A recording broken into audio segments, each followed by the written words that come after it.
Donbas ইস্যুতে মতানৈক্য স্থবির হয়ে গেল যুক্তরাষ্ট্র ইউক্রেন শান্তি আলোচনা।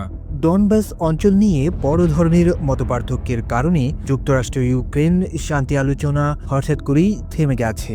যুদ্ধে ক্লান্ত দুই দেশই সমাধানের পথ খুঁজছে, কিন্তু মূল বাধা দাঁড়িয়ে আছে ডনবাসের ভবিষ্যতের সাথে। ওয়াশিংটনের অবস্থান স্পষ্ট, শান্তি চুক্তি দ্রুত বাস্তবায়ন করতে হলে ইউক্রেনকে ডনবাসের সেই অংশটিও ছেড়ে দিতে হবে যা এখনও রাশিয়ার দখলে নেই।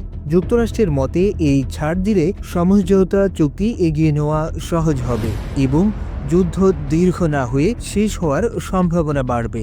কিন্তু কিয়েভ এই প্রস্তাবে একেবারেই রাজি নয়। ইউক্রেন বলছে, যদি কোনো চুক্তি হয় তা অবশ্যই বর্তমান যুদ্ধবিরতি লাইনের ভিত্তিতেই হতে হবে।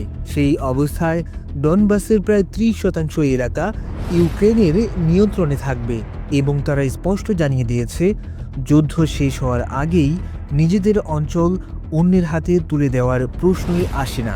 এই মতানৈক্যের কারণেই আলোচনা এখন কার্যত স্থবির। যুদ্ধের অন্তিম পর্যায়ে এসে দুই দেশের এই ভিন্ন অবস্থান নতুন করে অনিশ্চয়তা বাড়াচ্ছে বলে মনে করছেন বিশ্লেষকরা।